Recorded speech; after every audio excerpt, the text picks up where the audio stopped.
seeing Saturn and Jupiter through a telescope.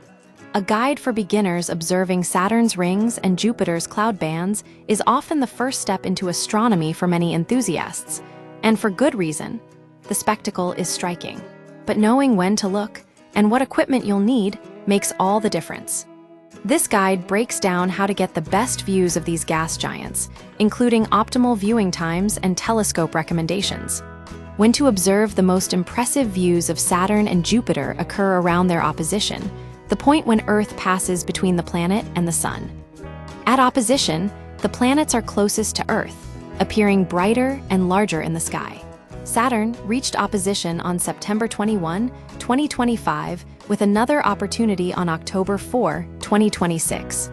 Jupiter will next reach opposition on January 10, 2026. During opposition, planets rise around dusk and set around dawn, making them conveniently visible for several hours. This timing is crucial because the closer proximity maximizes detail, revealing features like Saturn's rings and Jupiter's great red spot with greater clarity.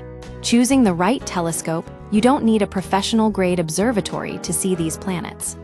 Refractor and reflector telescopes both work, but refractors tend to deliver sharper, higher contrast images, especially for beginners. Minimum requirements: a 52-inch aperture refractor with a 25 eyepiece will allow you to see Saturn's rings and Jupiter's cloud bands.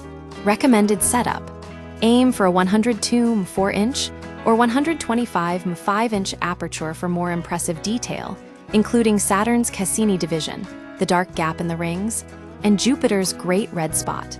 Some solid options include Celestron Inspire 100AZ, a 4-inch refractor ideal for planetary viewing; Celestron StarSense Explorer DX 130AZ, a 5-inch reflector that also performs well; Celestron Nex Star 6 SE, a pricier catadioptric telescope, Maksutov Cassegrain or Schmidt Cassegrain, that gathers more light and supports higher magnification. Understanding magnification, the biggest mistake beginners make is focusing solely on magnification numbers. Aperture, the diameter of the telescope's lens or mirror, and focal length are far more critical. Aperture, the larger the aperture, the more light the telescope gathers, revealing finer details. Focal length. A longer focal length allows for higher magnification with the right eyepieces.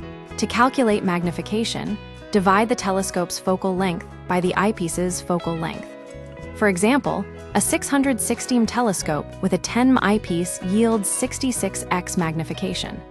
Black Friday and Cyber Monday deals: if you're looking to save, keep an eye on Black Friday and Cyber Monday sales. Many retailers offer significant discounts on telescopes, but verify deals before buying. The key to enjoying planetary observation is patience and the right equipment. Start small, learn the basics, and gradually upgrade as your interest grows. Beyond Saturn and Jupiter, Uranus and Neptune are also visible with the right tools and conditions. But for beginners, the gas giants offer the most immediate and rewarding views.